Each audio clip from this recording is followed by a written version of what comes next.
ಹಾಂ ಬ್ರೋ. ಎಲ್ಲಿದೆಯಾ ಜೈ? ನಾನು office work. ಇಷ್ಟು ಬೇಗ ಆಫೀಸ್ಗೆ ಹೋದ್ಯಾ? I mean on the way ಹೋಗ್ತಾ ಇದ್ದೆ. ಫ್ರೆಂಡ್ ಒಬ್ಬರನ್ನ ಮೀಟ್ ಮಾಡೋದಿತ್ತು, ಸೊ ಬಂದಿದ್ದೆ. ಸರಿ, ನೀನು ಆಮೇಲೆ ಆಫೀಸ್ಗೆ ಹೋಗು, ಮೊದಲು ಮನೆಗೆ ಬಾ. ಮನೆ ಹತ್ರ? ಯಾಕೆ ಬ್ರೋ, ಎನಿಥಿಂಗ್ ಸೀರಿಯಸ್? ಇಲ್ಲ, ಸ್ವಲ್ಪ ಮಾತಾಡಬೇಕಾಗಿದೆ, ಬಾ. Okay okay. ಏನಂತೆ ಜೈ? ಏನೋ ಎಮರ್ಜೆನ್ಸಿ ಮಾತಾಡ್ಬೇಕಂತೆ, ಮನೆಗೆ ಬಾ ಅಂತಿದ್ದ. ಹೋಗಿ ಅದೇನು ಅಂತ ಕೇಳ್ಬಿಟ್ಟು if anything I'll call you. Okay? ಅಯ್ಯೋಯ್ಯೋ, ಇಷ್ಟೋ ತನಕ ಅಳ್ಕೊಂಡಿದ್ದ ಮುಖ ಈಗ ಸಪ್ಪೆ ಆಗೋಯ್ತು. ಬೇಬಿ ಪಾರ್ಲರ್ ಕೆಲಸ ಮುಗಿಸ್ಕೊಂಡು ರೆಡಿ ಇರೋ, ಯಾವಾಗ ಬೇಕಾದ್ರೂ ಫೋನ್ ಮಾಡ್ಬೋದು ನಾನು ನಿನಗೆ ತಾಳಿ ಕಟ್ಟಕ್ಕೆ.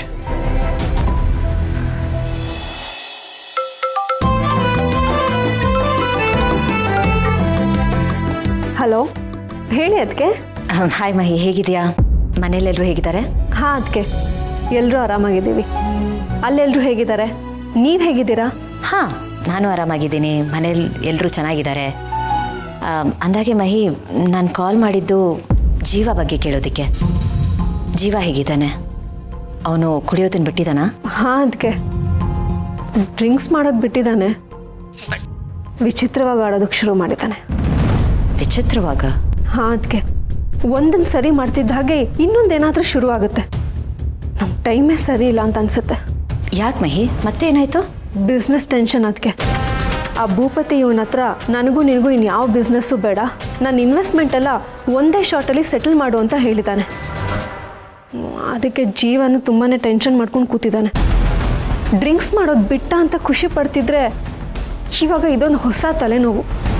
ಅವನಿಗೆ ಹೇಗೆ ಸಮಾಧಾನ ಮಾಡಬೇಕು ಅನ್ನೋದೇ ಗೊತ್ತಾಗ್ತಾ ಇಲ್ಲ. ಏನಾದರೂ ಹೇಳೋದಕ್ಕೆ ಹೋದರೆ ಎಲ್ಲ ನಿಮ್ಮಿಂದನೇ ಆಗಿತ್ತು ಅಂತ ರೇಗ್ತಾನೆ. ನನ್ನ ರಾಜೇಂದ್ರ ಅವ್ರ ರಿಲೇಷನ್ಶಿಪ್ ಹಾಳೋದಕ್ಕೆ ನೀವೇ ಕಾರಣ ಅಂತ ಬ್ಲೇಮ್ ಮಾಡ್ತಾನೆ. ನಾನು ಏನೂ ಹೇಳೋಕ್ಕಾಗ್ತಾ ಇಲ್ಲ, ಅದಕ್ಕೆ ಸುಮ್ಮನಾಗ್ಬಿಟ್ಟಿದ್ದೀನಿ. ನನಗಂತೂ ಅವನದೇ ಚಿಂತೆ ಆಗೋಗಿದೆ. ಅದಕ್ಕೆ ಅವನ ಸಿಚುಯೇಷನ್ ತುಂಬಾ ಟೈಟ್ ಆಗಿದೆ, ತುಂಬಾ ಪ್ರೆಷರೈಸ್ ಆಗ್ತಾ ಇದೆ. ಅವ್ನಿಗೆ ಅದನ್ನು ಬೇರ್ ಮಾಡೋದಕ್ಕಾಗ್ತಾ ಇಲ್ಲ. ಅದು ನನಗೆ ಗೊತ್ತಾಗ್ತಿದೆ, ಬಟ್ ಐ ಆಮ್ ಹೆಲ್ಪ್ಲೆಸ್. ನನಗೆ ಏನು ಮಾಡೋದು ಅಂತಲೇ ಅರ್ಥ ಆಗ್ತಾ ಇಲ್ಲ. ಅದಕ್ಕೆ ದಯವಿಟ್ಟು ನೀವು ಈ ವಿಷಯನ ಅಣ್ಣಂಗೆ ಹೇಳೋಕ್ಕೆ ಹೋಗ್ಬೇಡಿ. ಇನ್ನು ಅದೇನಾದರೂ ಇವನು ಗೊತ್ತಾದರೆ ಇನ್ನೂ ಅಪ್ಸೆಟ್ ಆಗ್ತಾನೆ. ಇದನ್ನು ತೊಗೊಂಡು ಹೋಗಿ ಅಕ್ಕ ಬಾವಂಗೆ ಹೇಳಿದ್ಯಾ ಅಂತ ನನ್ನ ಮೇಲೆ ಬೇಜಾರು ಮಾಡ್ಕೊಳ್ತಾರೆ. ಅದಕ್ಕೆ ನೀನು ವರಿ ಮಾಡ್ಕೋಬೇಡ. ನಾನು ಗೌತಮ್ ಅವ್ರ ಹತ್ರ ಇದ್ರ ಬಗ್ಗೆ ಏನೂ ಹೇಳಲ್ಲ. ಹಾಗೆ ಜೀವ ವಿಷಯದಲ್ಲಿ ಟೆನ್ಷನ್ ತೊಗೋಬೇಡ, ಸ್ವಲ್ಪ ಟೈಮ್ ಕೊಡೋಣ, ಎಲ್ಲ ಸರಿ ಹೋಗುತ್ತೆ. ಸರಿ ಅದಕ್ಕೆ. ಸರಿ, ಏನೇ ಇದ್ರೂ ಕಾಲ್ ಮಾಡು ಮಹಿ. ಮಾಡ್ತೀನಿ. ಓಕೆ, ಬಾಯ್.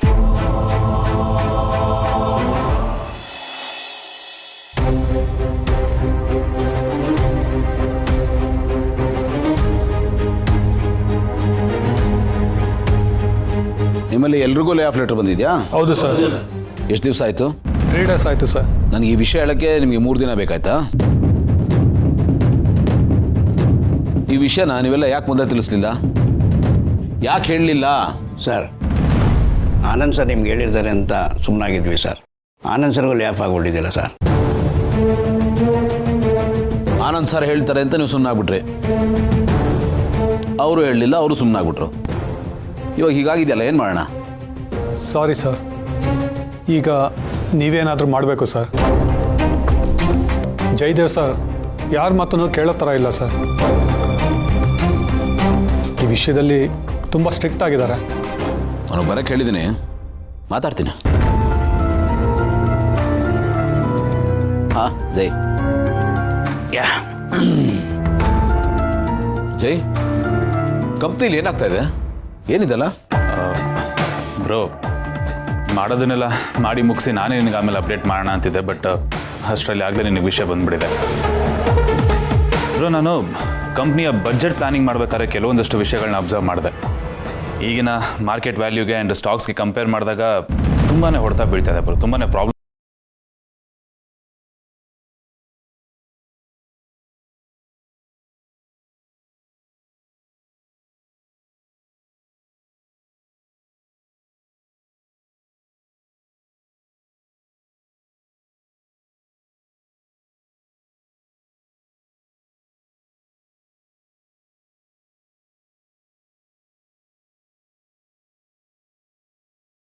ಅಂದರೆ ನನ್ನ ಸ್ಯಾಲ್ರಿನೂ ನಾನು ಕಡಿಮೆ ಮಾಡ್ಕೊಂಡಿದ್ದೀನಿ, ಅದನ್ನು ಕಂಪ್ನಿಗೋಸ್ಕರ ಕಾಂಟ್ರಿಬ್ಯೂಟ್ ಮಾಡ್ತಾ ಇದ್ದೀನಿ. ಒಂದು ಕಾಯಿಲೆನ ವಾಸಿ ಮಾಡಬೇಕು ಅಂತಂದರೆ ಕಹಿಯಾಗಿರೋ ಮಾತ್ರೆ ಕೊಡಲೇಬೇಕು, ಇಂಜೆಕ್ಷನ್ ಕೊಡಲೇಬೇಕು. ಅದು ಶಾರ್ಟ್ ಟರ್ಮ್ ಪೇನ್ ಆಗಿರ್ಬೋದು, ಬಟ್ ಲಾಂಗ್ ಟರ್ಮಲ್ಲಿ ಅದು ತುಂಬಾ ಗೇನ್ ಬ್ರೋ.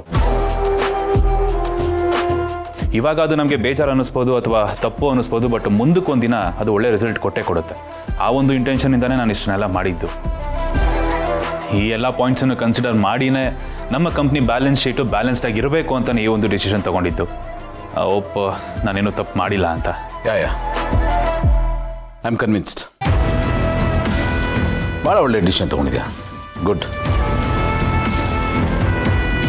ಸರಿ, ಈಗ ಆನಂದ್ ಬಿಡಿ, ಅವನು ಫಾರಿನಲ್ಲಿ ಹೋಗಿ ಸೆಟ್ಲ್ ಆಗಬೇಕು ಅಂತ ಆಲ್ರೆಡಿ ಡಿಸೈಡ್ ಮಾಡಿಬಿಟ್ಟಿದ್ದಾನೆ. ನೀವೆಲ್ಲ ಏನು ಮಾಡಬೇಕು ಅಂತಿದ್ದೀರಾ? ನಿಮ್ಮ ಫ್ಯೂಚರ್ ಪ್ಲ್ಯಾನ್ಸ್ ಎಲ್ಲ ಏನು? ಏನಾದರೂ ಒಂದು ಆಲ್ಟರ್ನೇಟ್ ಇರಲೇಬೇಕಲ್ಲ. ಬೇರೆ ಎಲ್ಲಾದರೂ ಕೆಲಸ ಸಿಕ್ಕಿದೆಯಾ? ಏನು ಮಾಡಬೇಕು ಅಂದ್ಕೊಂಡಿದ್ದೀರಾ? ಏನು ಗೊತ್ತಾಗ್ತದೆ ಸರ್. ಅಂದರೆ ನಿಮ್ಗೆ ಯಾರಿಗೂ ಬೇರೆ ಎಲ್ಲೂ ಕೆಲಸ ಸಿಕ್ಕಿಲ್ಲ? ಇಲ್ಲ ಸರ್. ಇಲ್ಲ ಸರ್. ಮತ್ತೆ ಈ ಕೆಲಸನ ಬಿಡಬೇಕು ಅಂತ ಹೇಗೆ ಡಿಸೈಡ್ ಮಾಡಿದ್ರೆ? ನೀವು ಯಾರು ಕೆಲಸ ಬಿಡ್ತಾ ಇಲ್ಲ, ಇಲ್ಲೇ ಕಂಟಿನ್ಯೂ ಮಾಡ್ತಾ ಇದ್ದಾರೆ.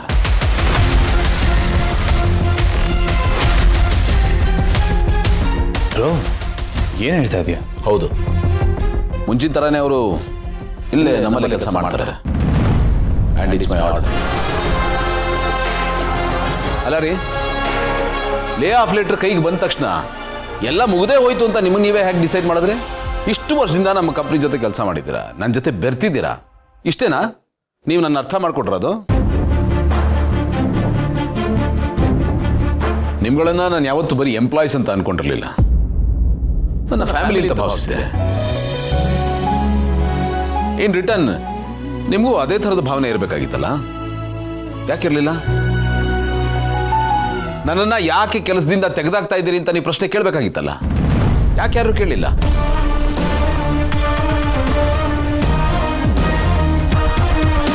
ಹೇಳಿ ಮಿಸ್ಟರ್ ಆನಂದ್, ನನ್ನ ಕ್ಲೋಸ್ ಫ್ರೆಂಡ್ ಅಂತ ದೊಡ್ಡದಾಗಿ ಬೋರ್ಡ್ ಹಾಕೊಂಡು ತಿರುಗಾಡ್ತಿರಲ್ಲ, ಆಪ್ತ ಮಿತ್ರ ಮಾಡೋ ಕೆಲಸನ ಇದು?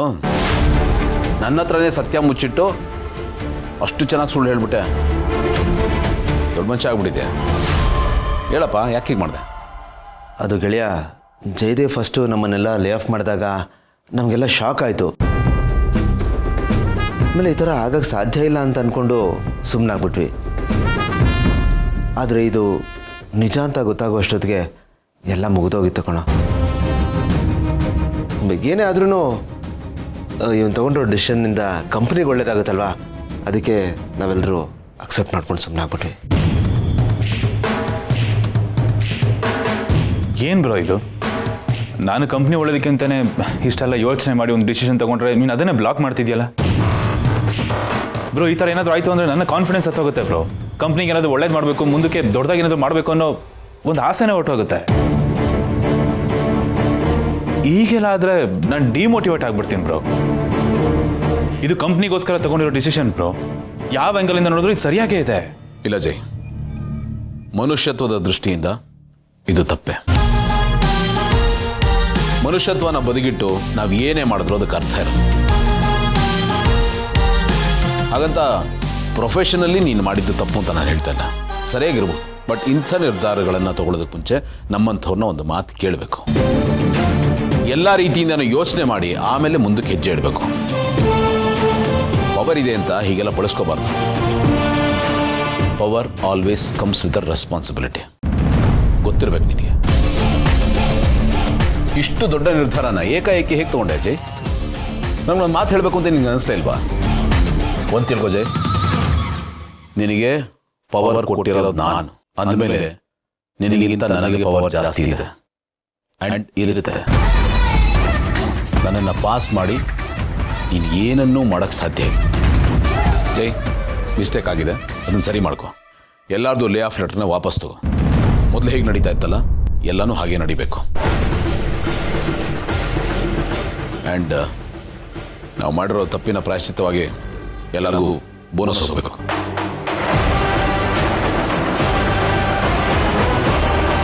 ವಾಟ್ ಬೋನಸ್ಸಾ? ಏನು ಹೇಳ್ತಿದ್ಯಾ ಬ್ರೋ ನೀನು?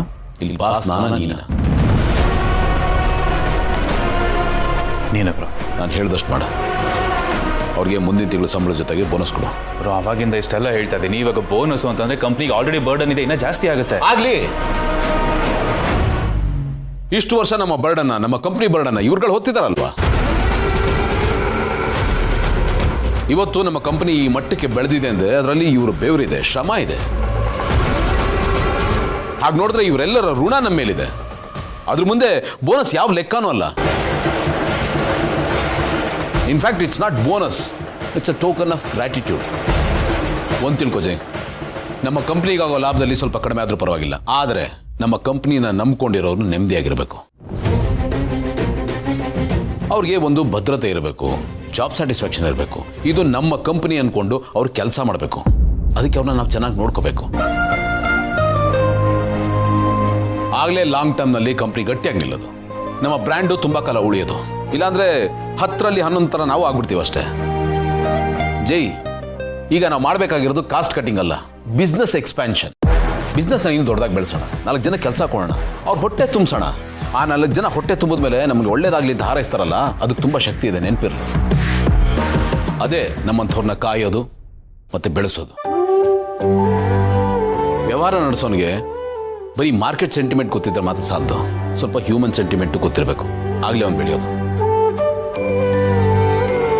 ನೀನು ಜಗತ್ತಿನ ದೊಡ್ಡ ದೊಡ್ಡ ಬಿಸ್ನೆಸ್ ಮನ್ಗಳ ಹಿಸ್ಟ್ರಿ ತೆಗೆದು ನೋಡು, ಅವ್ರಿಗೆಲ್ಲರಿಗೂ ಒಂದಿಷ್ಟು ಮನುಷ್ಯತ್ವ ಅಂತಿತ್ತು.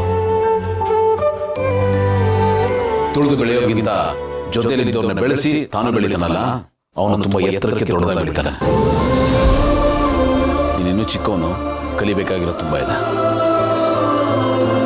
ಆಮೇಲೆ ಕಾಸ್ಟ್ ಕಟ್ಟಿಂಗ್ ಅಂತ ಹೇಳಿದೆ ಅಲ್ವಾ, ಒಂದು ಕೆಲಸ ಮಾಡ್ತೀನಿ. ಕಂಪ್ನಿಯಿಂದ ಪ್ರತಿ ತಿಂಗಳು ನನ್ನ ಅಕೌಂಟ್ಗೆ ಒಂದು ಅಮೌಂಟ್ ಬರ್ತಾ ಇತ್ತಲ್ಲ, ಅದನ್ನು ನಾನು ಬಿಟ್ಕೊಡ್ತೀನಿ. ಇನ್ಮೇಲೆ ತಿಂಗಳಿಗೆ ನಾನು ₹1 ತಗೋತೀನಿ, ತೊಗೊಂಡು ಕೆಲಸ ಮಾಡ್ತೀನಿ.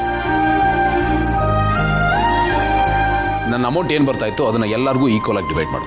ಅಲ್ಲಿಗೆ ಕಾಸ್ಟ್ ಕಟ್ಟಿಂಗ್ ಆದಾಗೂ ಆಯಿತು, ಎಂಪ್ಲಾಯೀಸ್ನ ರಿಟೈನ್ ಮಾಡ್ಕೊಂಡಾಗೂ ಆಯಿತು ಅಲ್ವಾ? ಅದಾಗಲ್ಲ ಬ್ರೋ. ಮತ್ತೆ ಹೇಳ್ತಾ ಇದ್ದೀನಿ, ನನ್ನನ್ನು ಪ್ರಶ್ನೆ ಮಾಡೋ ರೈಟ್ಸ್ ನಿನಗಿಲ್ಲ. ನಾನು ಹೇಳಿದಷ್ಟು ಮಾಡು. ಓಕೆ.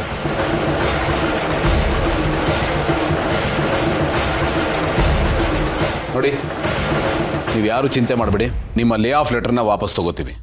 ಆ್ಯಂಡ್ ನೀವು ಮುಂಚಿನ ಥರ ನಮ್ಮಲ್ಲೇ ಕೆಲಸ ಮಾಡ್ಕೊಂಡು ಹೋಗ್ಬೋದು. Happy? Thank you sir. Welcome.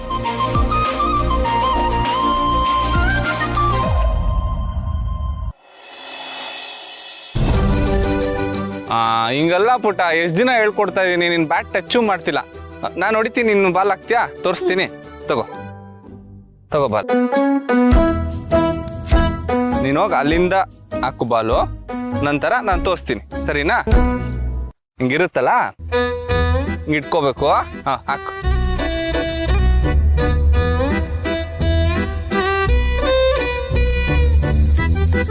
Uncle, ಇದೇನಿದು ಬಾಲ್ ಅಜ್ಜಿ ರೂಮ್ಗೆ ಹೋಯ್ತಲ್ಲ. ಹಾ ಪುಟ್ಟ, ಇನ್ನೋಗಿ ಬಾಲ್ ತಗೊಂಡ್ಬರ್ತೀಯಾ? ಹೋಗು, ಬಾಲ್ ತಗೊಂಬ, ಆಟ ಆಡೋಣ. ಇಲ್ಲ ಅಂಕಲ್, ನೀವೇ ಹೋಗಿ ತಕೊಂಡ್ ಬನ್ನಿ, ನಾನು ಹೋಗಲ್ಲ. ಯಾಕೆ ಪುಟ್ಟ? ಅದು ನಿಮ್ಮಜ್ಜಿ ರೂಮ್ ಅಲ್ವಾ, ನಾನು ಹೋದ್ರೆ ಚೆನ್ನಾಗಿರುತ್ತಾ? ನೀನು ಹೋದ್ರೆ ನಿಮ್ಮಜ್ಜಿ ಏನು ಅನ್ನಲ್ಲ, ಅದಕ್ಕೆ ಹೋಗಿ ತಗೊಂಬ. ಹೋಗು, ತಗೊಂಬ. ಇಲ್ಲ ಅಂಕಲ್, ನೀವೇ ಹೋಗಿ ತಕೊಂಡ್ ಬನ್ನಿ. ಇಲ್ಲ, ನಾನು ಹೋಗಕ್ ಆಗಲ್ಲ ಪುಟ್ಟ. ನಿಮ್ಮಜ್ಜಿ ರೂಮ್ಗೆ ನಾನು ಹೋದ್ರೆ ಅವ್ರು ಬೈಯಲ್ವಾ? ಅದಕ್ಕೆ ನೀನೇ ಹೋಗಿ ತಗೊಂಬ, ಮತ್ತೆ ಆಟ ಆಡೋಣ. ಪ್ಲೀಸ್ ಪುಟ್ಟಿ, ಹೋಗು, ತಗೊಂಬ. ಸರಿ. ಮತ್ತೆ ಆಟ ಆಡೋಣ, ಬೇಗ ತಗೊಂಬ.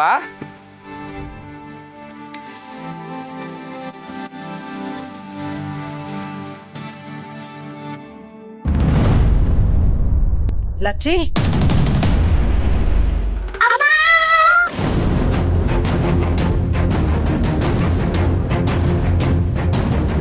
ಲಚ್ಚಿ,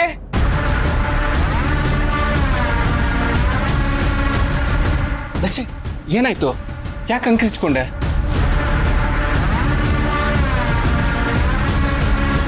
ಏನಾಯ್ತು ಪುಟ? ಒಬ್ಬಳೆ ಬಂದಿದ್ದು ಭಯ ಆಯ್ತಾ? ಸರಿ ಬಾ,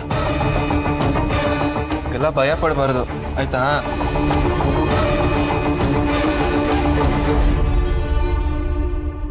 ಅಲ್ಲ ಲಚ್ಚಿ ನನ್ನ ನೋಡಿ ಯಾಕೆ ಹಿಂಗೆ ಕಿರ್ಸ್ಕೊಂಡ್ಲು? ನನ್ನ ನೋಡಿದಾಗೆಲ್ಲ ಭಯ ಪಡ್ತಾ ಇದ್ದಾಳಲ್ಲ, ಏನು ಕಾರಣ ಅಂತ ಗೊತ್ತೇ ಆಗ್ತಾ ಇಲ್ಲ.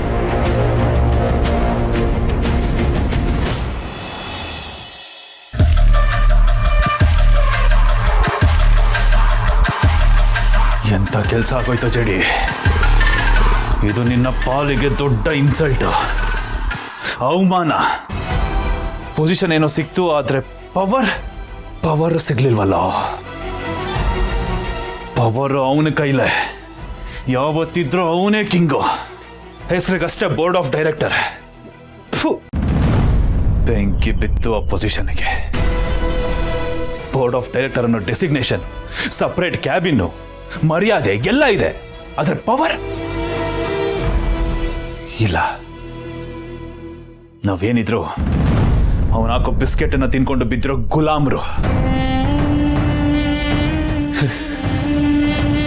Jujube position. ಆದ್ರೆ ನನ್ನ ಸ್ಥಿತಿ ಅಲ್ಲಿ ಕಿತ್ತಿರೋ ಹಾವು. ಬರೀ ಬುಸ್ ಅನ್ಬೇಕೆ ಅಷ್ಟೇ ಹೊರತು ಕಚ್ಚಂಗಿಲ್ಲ.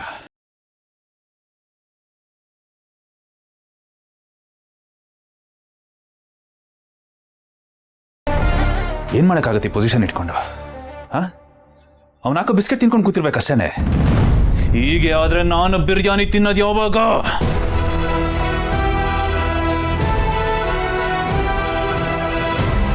ಬಿರಿಯಾನಿ ತಿನ್ನಬೇಕು ಅಂದ್ರೆ ಅವನ ಜಾಗದಲ್ಲಿ ಕೂರಬೇಕು. ಅವನ ಜಾಗದಲ್ಲಿ ಕೂತು ಎಲ್ಲದನ್ನು ನನ್ನ ಕೈಗೆ ತಗೊಂಡು ರೋಲ್ ಮಾಡ್ದಾಗ್ಲೇ ಅವಾಗ್ಲೇ ಬಿರಿಯಾನಿ ತಿನ್ನಕ್ಕಾಗದು. ನನ್ನ ನೆಕ್ಸ್ಟ್ ಗುರಿ ಅವನ ಜಾಗನೇ. ಮಿಸ್ಸೇ ಇಲ್ಲ. ಅವನ ಜಾಗದಲ್ಲಿ ಕೂತೇ ಕೂರ್ತೀನಿ. ಅಲ್ಲಿ ಏನ್ರಿ ಇದೆಲ್ಲ? ಯಾಕೆ ಹೇಗೆ ಮಾಡಿದ್ರಿ? ಅಲ್ಲ, ಹೋಗಿ ಹೋಗಿ ಆನಂದಣ್ಣನ ಕೆಲಸ ತೆಗ್ದಿದ್ದೀರಲ್ಲ, ಯೋನ್ ಹೇಳ್ಬೇಕು ನಿಮ್ಗೆ? ಅಲ್ಲ, ಈ ನಿರ್ಧಾರ ಹೆಂಗ್ ತಗೊಂಡ್ರಿ ಅಂತ. ಈ ನಿರ್ಧಾರ ತಗೊಳಕ್ಕೆ ಮನ್ಸಾದ್ರೂ ಹೇಗ್ ಬಂತು? ಇಂಥ ದೊಡ್ಡ ತಪ್ಪು ಮಾಡಿದ್ದೀರಾ ಗೊತ್ತಾ ನಿಮ್ಗೆ? ಅಲ್ಲ, ಹೀಗೆಲ್ಲ ಮಾಡಿದ್ರೆ ಭಾವನ ಮನ್ಸಿಗೆ ನೋವಾಗತ್ತೆ ಅಂತ ಹೇಳಿ ಯಾಕೆ ಅರ್ಥ ಮಾಡ್ಕೊಂಡಿಲ್ಲ ನೀವು?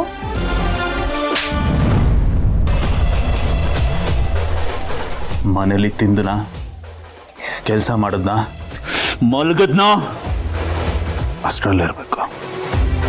ಬುದ್ಧಿ ಹೇಳಕ್ ಬರಬಾರ್ದು. ರೀ, ಯೋನ್ ಯೋಚನೆ ಮಾಡ್ತಾ ಇದ್ದೀರಾ?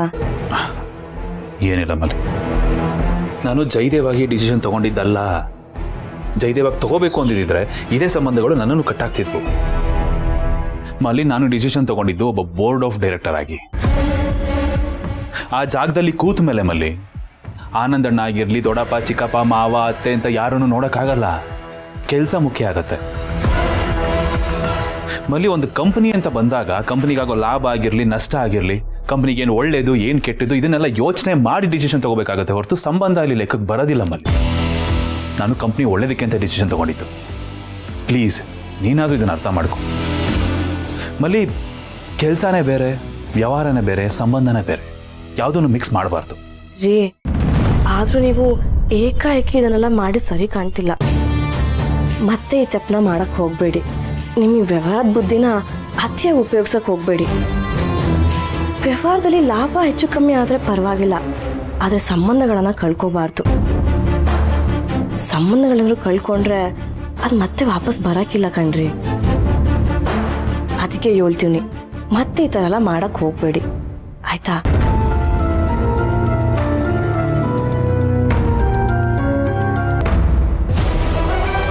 ಲಡಿ ಚೇಪೆ ಕೈಲೂ ಬುದ್ಧಿ ಹೇಳಿಸ್ಕೊಳಂಗಾಗೋಯ್ತು ನನ್ನ ಸ್ಥಿತಿ. ಚೇಡಿ,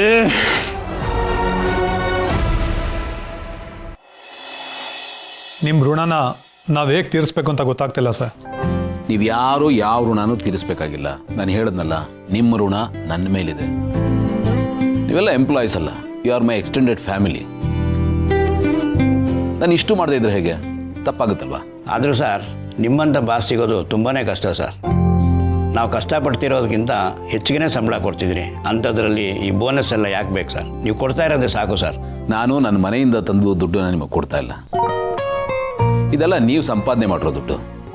ಅದರಲ್ಲಿ ಒಂದು ಪಾಲನ್ನ ನಿಮಗೆ ಕೊಡ್ತಾ ಇದ್ದೀನಿ ಅಷ್ಟೇ. ಇನ್ನೊಂದೇನು ಗೊತ್ತಾ? ಬರೀ ನಾನು ಬೆಳೆದ್ರೆ ಸಾಲದು, ನನ್ನ ಜೊತೆ ಇರೋರು ಬೆಳಿಬೇಕು. ಅದೇ ಸಾಧನೆ, ನಿಜವಾದ ಸಾರ್ಥಕತೆ. ಎಲ್ಲಾನು ನಾನೇ ಬಾಚ್ಕೋತೀನಿ, ಎಲ್ಲಾನು ನಾನೇ ಅನುಭವಿಸ್ತೀನಿ ಅಂದರೆ ಅದು ದುರಾಸೆ ಅಂತ ಅನಿಸ್ಕೊಳುತ್ತೆ. ಎಲ್ಲಾನು ನಾನೇ ಇಟ್ಕೊಂಡು ಏನು ಮಾಡಲಿ? ತಿನ್ನೋದು 2 ಮುಷ್ಟಿ ಅನ್ನ, ಮಲಗೋದಕ್ಕೆ ಬೇಕಾಗಿರೋದು 6 ಅಡಿ 3 ಅಡಿ ಜಾಗ. ಭಗವಂತ ಈಗಾಗಲೇ ನನಗೆ ಸಾಕಷ್ಟು ಕೊಟ್ಟಿದ್ದಾನೆ. ಆ ದೇವ್ರು ಕೊಟ್ಟಿರೋದನ್ನ ನಾನು ನಿಮಗೂ ಸ್ವಲ್ಪ ಹಂಚ್ತಾ ಇದ್ದೀನಿ, ಅಷ್ಟೇ ನನಗೆ ಖುಷಿ. ಇನ್ನು ಮುಂದೆ ಈ ಥರದ್ದು ಏನೇ ಆದರೂ ಅಥವಾ ನಿಮ್ಗೇನಾದರೂ ಪ್ರಾಬ್ಲಮ್ಸ್ ಇರೋ ದಯವಿಟ್ಟು ನನ್ನ ಹತ್ರ ಹೇಳ್ಕೊಡಿ, ನಾನು ನೋಡ್ಕೋತೀನಿ. ಆಯಿತಾ? Okay sir.